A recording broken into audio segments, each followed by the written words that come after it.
is different. This is a Armstrong scale, while this is a and this is millimeter scale typically. And actually,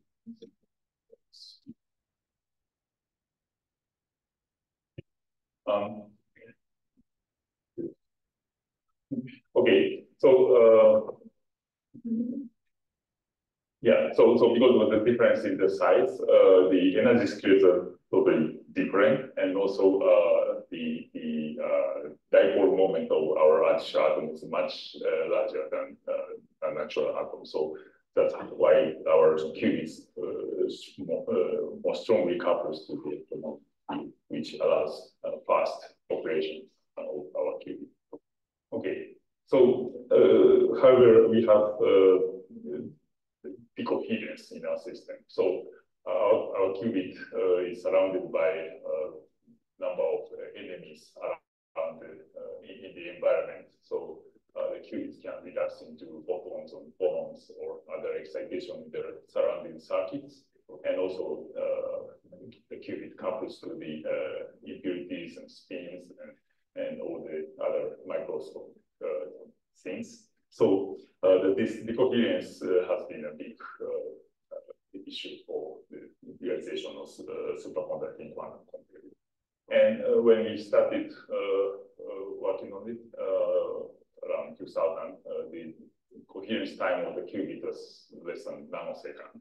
However, thanks to all the efforts around the world, the coherence time has been improved even out of this range. And so currently it reaches around 1 microsecond and 1 millisecond, so about a million times improvement since the beginning. So behind that, we have a lot of improvement in the understanding and also the technology of the superconducting qubit implementations. So yeah, currently the best qubits have a coherence time of around 1 millisecond, and we hope that this can be even more improved in the future. Okay, and another important concept introduced in this field is the circuit QED, the circuit quantum electrodynamics, in analogy with the cavity QED, which was studied in atom community. So when we couple our atoms or artificial atoms strongly to the optical cavity or microwave resonator, the interaction between this atom and the single photon trapped in the cavity can be much stronger than any dissipation or deflating. And then we can study the coherent interaction between the atom and the photons, and which turned out very useful tool for our quantum manipulation and measurement. And so in 2004, the group at Yale introduced this concept into our superconducting circuits. And since then, yeah, many groups are working on it. And basically, the current superconducting quantum computing technology uses a lot of this idea. And later on, we also introduced kind of another concept called wave-type QED. So instead of having a cavity or trapped photons, we just interact our superconducting qubit with propagating photons along the one-dimensional wave-type or transmission line of microwave. And then even in this case, even without cavity, we can kind of define strong coupling when the spontaneous emission rate of this artificial atom into this one-dimensional wave-type mode is stronger than other decay channels. Then the coherence of the qubits is kind of preserved along in the flying photons. So we can manipulate the entanglement between the atom and the photons and so on. So this can be also used as a tool for quantum information processing. Okay, so in our team, we have been working on this kind of microwave quantum optics experiments so far. So, for example, demonstrating the detection of single equivalent microwave photon using a superconducting qubit in a cavity, and generation of the one-dimensional cluster states in flying microwave photons, or demonstration of the Josephson ring circulator, which is a non-reciprocal circuit for microwaves, and also we propose theoretically the directional emission from, in this case, artificial molecule consisting of two qubits entangled, coupled to the one-dimensional waveguide. Then, depending on the sign of this field state, we can determine the direction of the emission of photons from this artificial molecule. And this serves as a kind of quantum node in one-dimensional network, and which can emit and even receive or even pass through the photon propagating along the channel, and which was recently demonstrated in MIT in Willow University. Okay, so now about quantum computing. So probably you have seen this recent archive paper by Google team on demonstration of the break-even of quantum error correction based on surface code. So they use 2D array of superconducting qubits to implement the surface code, the quantum error correction code, to protect the logical qubit for longer time than the lifetime of the individual qubits. So, so here they demonstrated up to distance 7 surface code, 7 by 7 array of the data qubits, and in addition they have many syndrome qubits for the error detection. And so they nicely demonstrated that with increasing the size of this distance, or the size of this array of qubit, they can protect the single logical qubit better and better. So, so hopefully in future we can increase the size of the logical qubits, or by reducing the error rate, we can protect the logical qubit much better.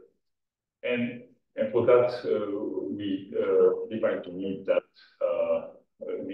need to reduce the error probability for the control and readout of each steps in this quantum error correction protocol. So here, this is the error probability statistics in the device. So, for example, for single qubit gate, the error is even say less than 0.1%. And then for the 2 qubit gate, it's about 0.5% to 1%. And then for the measurement, it's around 1% error. So it's already pretty good, but and that was enough for demonstrating this break-even point for the quantum error correction. But for reducing the logical error rate further, we need to reduce these numbers further to the lower error rate. So that's what we are currently focusing on. And so, so around the world, there are many teams now working on superconducting quantum computers with tens of qubits, or even hundreds or thousands of qubits integrated. And so, as you know, superconducting circuits, just electrical circuits, so we have a lot of flexibility in the design and architecture. So there are many different approaches. However, roughly speaking, there are two approaches. So one is tunable frequency qubits with tunable couplers, or the other is fixed frequency qubits and fixed coupling. So, for example, Google team has been using mostly tunable frequency qubits qubit, so the qubit frequency is dynamically controlled in situ in the circuit, and then tunable couplers to switch on and off the neighboring qubit couplings. And but this approach typically requires more complex circuit and more wires, and then usually they use the flux bias to control the qubit frequency, and then that introduces extra noise, and typically have short coherence. And but of course, this approach has an advantage. It's such that such as fast 2-qubit gate and suppressed neighboring qubit interaction when the coupling is off. And then even if there's some variation in the fabrication process, they can compensate by tuning the parameters in situ. And also if qubit is unluckily collide with some unknown two-level system in their environment, they can kind of avoid that collision by tuning the parameters in situ. And on the other hand, this fixed frequency approach, the qubit frequency is fixed as made. And then, so IBM they used to use this approach with a fixed frequency transmon qubit. And this approach gives a simpler circuit, less wiring, and we don't use flux bias, so it's simpler and also gives a typically longer coherence.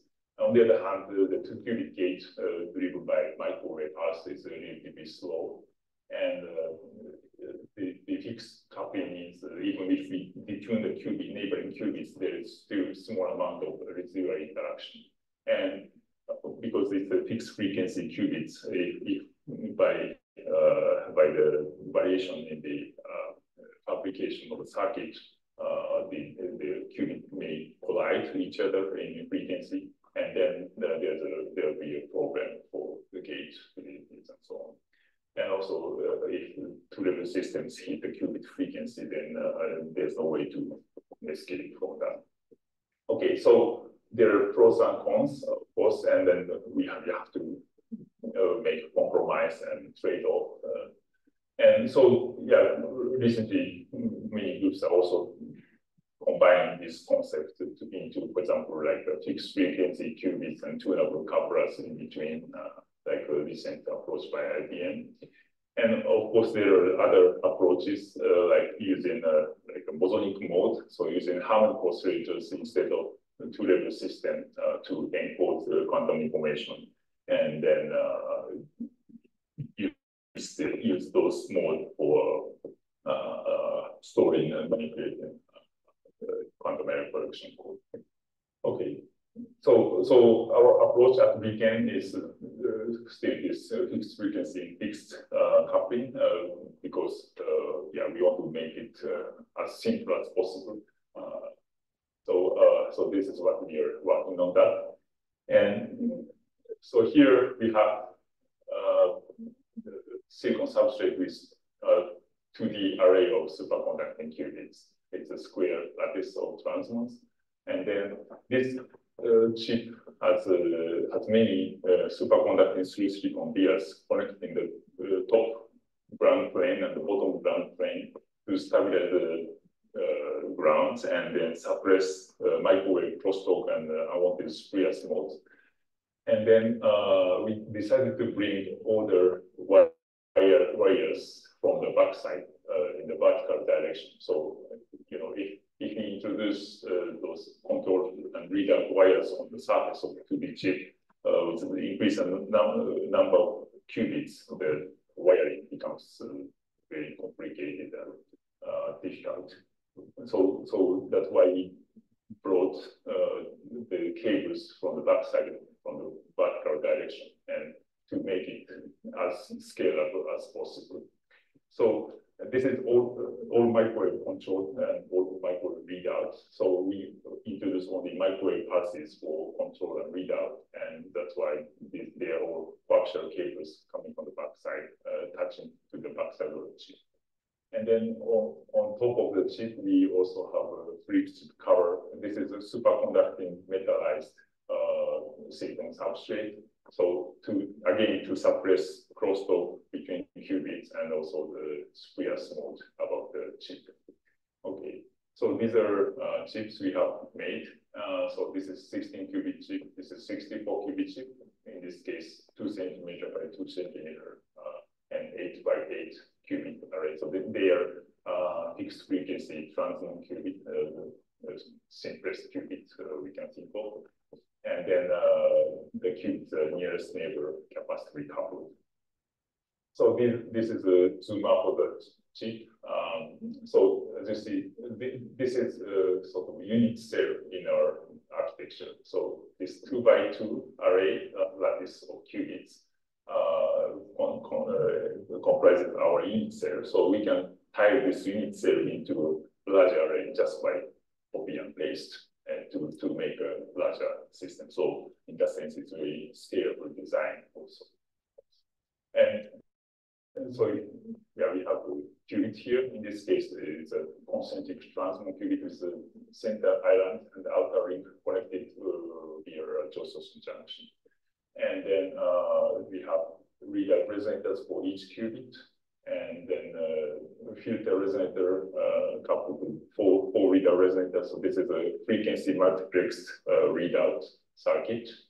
And then the neighboring qubits are capacitively coupled. And so these are zoom up of the Josephson junction here.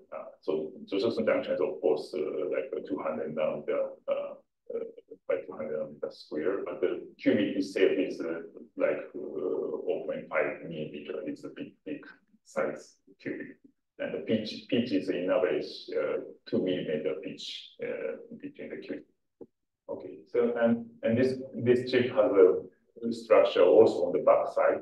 So this is the back side structure. So we bring the microwave signal from the back side, and then the spring contact touches this part for the control. So this part is just behind the qubit. So the microwave pulse couples to the qubit capacitively through the silicon substrate. And for the readout pin contacts to this beer at the center, and then this beer couples capacitively to this filter circuit on the top for the readout signal. Okay, so this chip is mounted on this specially designed package with many coaxial cables coming from the back side, and then you see many spring contacts here. And so we put the chip and then put the cover and then place them to the ground to make the contact good. Okay, so yeah, we are happy that we don't have to do any wire bonding here. Okay, so then this package is mounted in a directional refrigerator inside this magnetic shield. And so, and then for this 64 qubit chip, we need in total 112 lines. So 80 lines go into this package, 64 for the control, 16 for readout.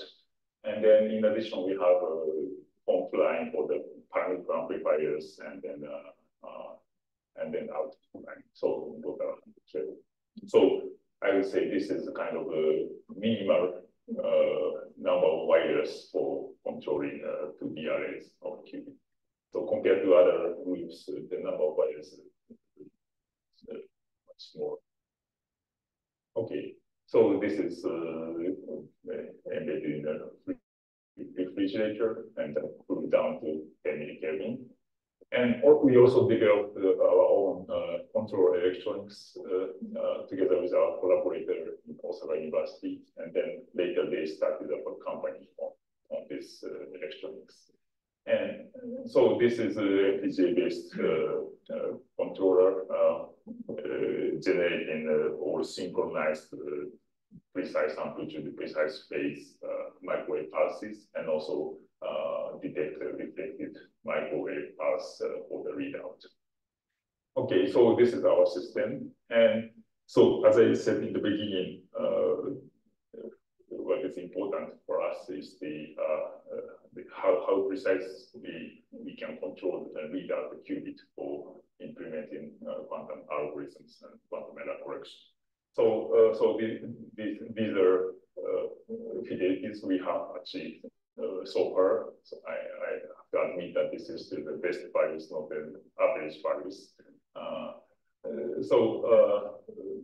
So currently, many teams around the world have achieved already like a 99% fidelity for even for 2 qubit gates, the most challenging one. And people are now aiming at 3.9 accuracy.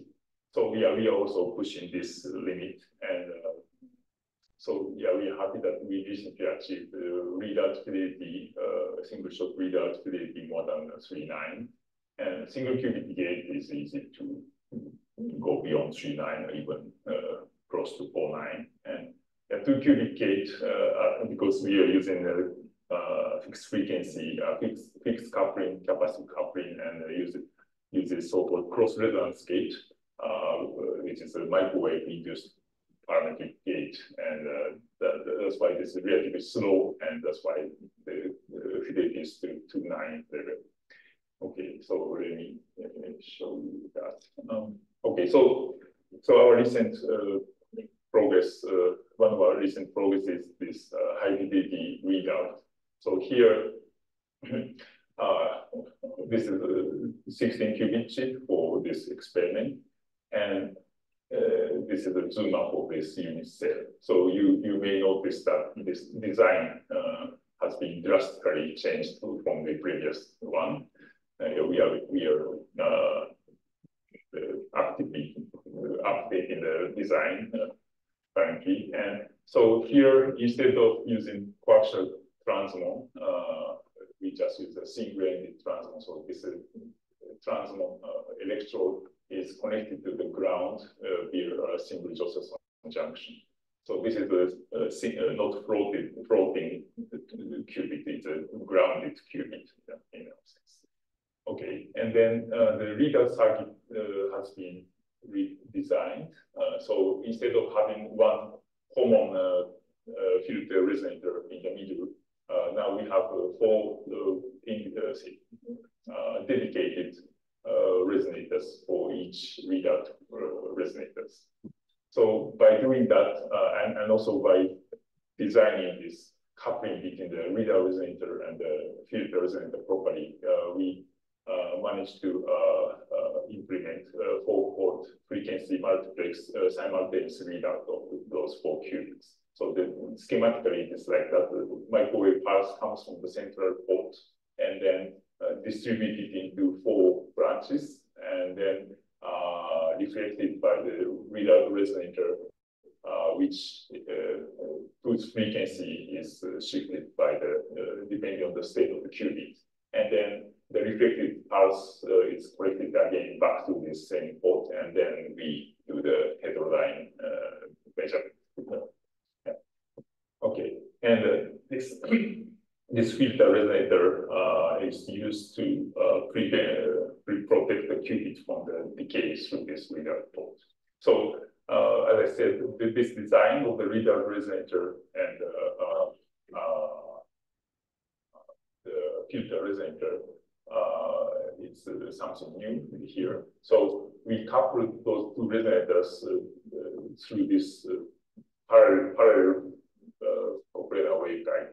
So this part gives effectively capacitive and inductive coupling. So we have mutual capacitance and mutual inductance here. And this coupling scheme allows us to design the filtering properties of this readout circuit such that this circuit has a high impedance around the readout resonator frequency. So that means the readout resonator couples strongly to the readout port. So that means we can take the readout signal out very fast. So allow a very fast readout. And then on the other hand, around the qubit frequency, this impedance has a notch structure due to this special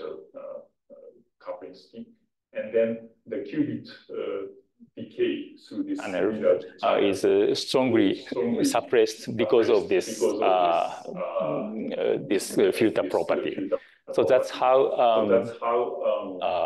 we designed the filter, allowing a fast readout and then still protecting qubit relaxation. So, for example, if we characterize a qubit partial decay limit, the qubit T1 time due to this decay through the filter readout channel, that can be estimated to be more than second, much longer than other limits. So yeah, our qubit T1 is around tens of microseconds, but this limit is much higher, so it's quite safe.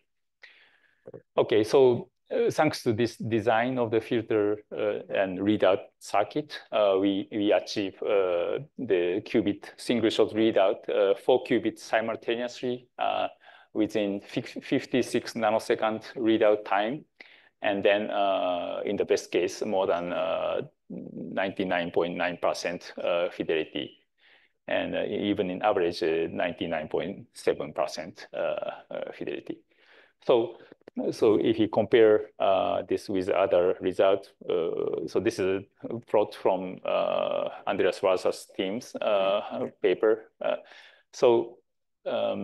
This is a readout time. This is a readout error. So our data here is like here. So here, much less than 100 nanosecond readout time. And then error is less than 0.1%.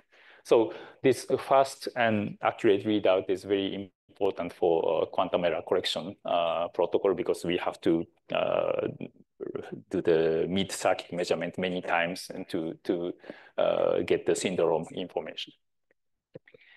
Okay, and another topic I want to tell you here is the high fidelity 2-qubit gate implementation. So this is not in our integrated chip yet. This is just a 2-qubit experiment. And also, this is not anymore fixed frequency coupling. This is a fixed frequency transmons coupled via tunable coupler, which we call double transmon coupler. So this tunable coupler consists of, again, 2 transmons here coupled via kind of squeeze loop. And by tuning the flux bias in the squid, we can switch on and off the coupling between these 2 data transmons.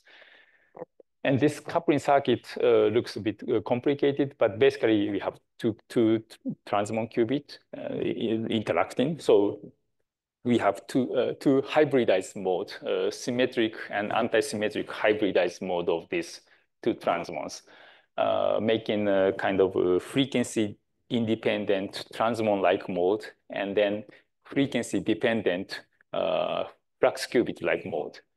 So because of the presence of those 2 hybridized modes in the coupler, we have kind of 2 paths of the interaction or coupling between 2 qubits.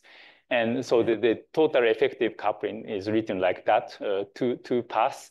And also because one is the anti-symmetric mode, the sign is inverted. So by tuning the detuning between the qubits and the coupler mode, we can tune the relative amplitude and then compensate them each other when we switch off the coupling. Okay, so that's how it works. And so this is the energy spectrum of this qubits and coupler mode. So we have qubit 1, qubit 2, and then coupler mode, one coupler mode, and then the other coupler mode. So depending on the flux bias, one of these coupler mode change the frequency and then hybridize with the qubit modes. So at this particular bias point, ideal bias point, the effective interaction between these 2 qubits are almost 0. It's around 6 kilohertz. It's very, very decoupled. On the other hand, when we apply flux bias here, the qubit interaction is now mediated by about 80 megahertz, so it's a very strong coupling. So we can achieve on-off ratio of more than 10,000 for the ZZ interaction between qubits. So by applying a flux pulse from here to here, we can implement control Z gate in a very short time. And before that, we because of the small residual coupling at the idle bias point, we can implement a very high fidelity single qubit gate, and that's also important for characterizing two qubit gate in a very high fidelity. And also, this device has a relatively good coherence time, more than 200, 300 microseconds. So, so this also allows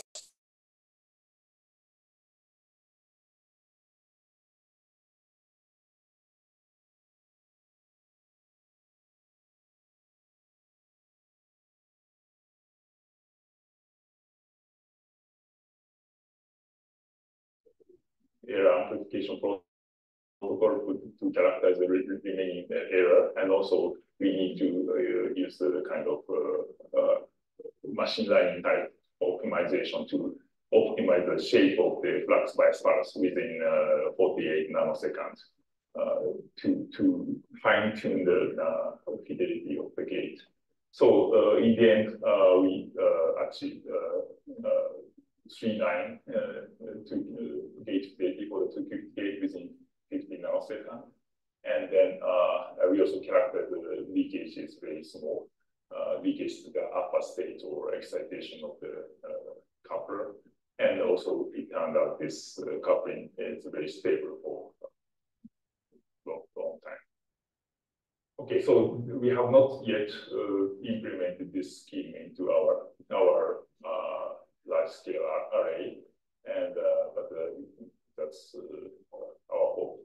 But as you may notice that here, by introducing the tunable coupler, we introduce additional control by the flux bias. So that's again the trade-off, whether the circuit should be simpler or a bit more complex.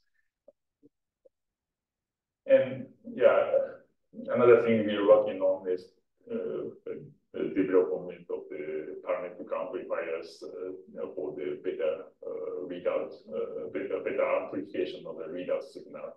And this is called traveling with parametric amplifiers consisting of many junctions, 2,400 junctions in series. And by using the nonlinearity of the Josephson junction, we do the parametric amplification in this transmission line type amplifier, and to achieve high gain and broad bandwidth for the readout. So yeah, we have not used this for our qubit readout, but yeah, probably in the next generation we use this. Okay, I skip this part. Okay, so so this is a summary. So today I talked about superconducting quantum computing, mostly gate-based quantum computing. So so this is the prospects for us in the near term. So okay, so today I showed you the improvement in the readout fidelity and the control fidelity, but our current challenge is to make our qubit array as homogeneous as possible, because our architecture is based on fixed frequency qubits. So if we have variation in the application of the device, we have problems. So so the first challenge is to improve the homogeneity of the qubit parameters, and so currently we have like a percent level variation from the design value, and that's not enough for us. We need something like 0.2% variation level to really operate our circuit homogeneously. So that's one of the challenges. And then so far our qubit arrays uses relatively high frequency qubit around 8 to 9 gigahertz, just by historical reason. But now, because of that, our qubit coherence time is typically around 20 to 30 microseconds. But we know that by reducing the qubit frequency from 8 to, for example, 4 gigahertz, it's much easier to achieve longer coherence time. We don't know exactly why, but empirically it's seen by many people. And so currently, so in our next generation chip, we design our qubits to be around 4 to 5 gigahertz, and hoping for coherence time will be like 200 microseconds. And that will give better fidelity. And with that, we hope to improve the fidelities, say, even for 2 qubit gate more than 3.9. And yeah, we are currently building 144 qubit system. For us, it's not much difficult because our design is scalable. So from 16, 8 by 8 to 144, 12 by 12 is not a big deal. And then, yeah, we hope to implement small scale fundamental correction algorithms. But for future, yeah, we know that this is scalable, but not scalable to the million qubit scale. So we still need better ideas for really making them scalable to a larger system. And that's something we are considering right now. Okay, so this is the picture of our 144 qubits. Yeah, this week we started cooling down and characterizing, and hope we have better results. So here we start. Thank you for attention.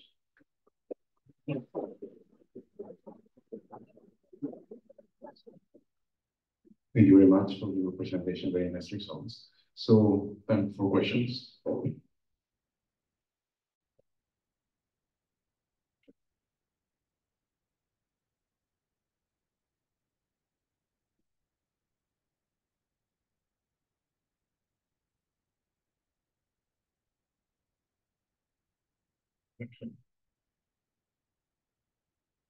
Thank you very much. Thank you for your presentation. Very, very interesting. I guess I have a sort of general question. The people who work in gate-based quantum computation with superconducting devices have these through silicon vias, the wiring layer under the substrate and the qubit on the top. Whereas the approach at D-Wave is to have everything on the top with planarization and multiple layers and so on and so forth. Could you explain why the difference between these two approaches? I think, so for us, all the processes, all the gates are driven by the high frequency microwave. And yeah, I'm not following the latest DF chip design, but at least to avoid crosstalks between high frequency microwave, we have to be very careful. We have to carefully isolate all the control lines. And but on the other hand, for quantum annealing with say relatively slow megahertz scale pulse, probably is much easier. So I believe that even with say multi-layer superconducting chip, if we do that everything carefully and perfectly, it could work. But right for the moment, we chose the easier approach. And yeah, but in future for really large scale implementation, we may need some pretty more complicated architecture. Yeah. Great, thank you. Thank you very much for this very interesting presentation. The one question I have, as you mentioned 144 qubit chip, how many control lines do you have for that? 144. One line per qubit. For control, yes. So in this architecture, we need in average 1.75 line per qubit. One for control and 4.75 for readout. In total, how many lines? So that means 144 control, and then like gate for readout. So it's in total 250 or something. Similarity.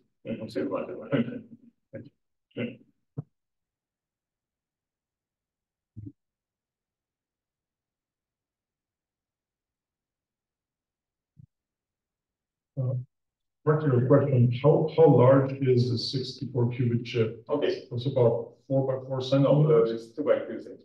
Okay. So 144 chip is 28 by 28 millimeter. Okay. It's small.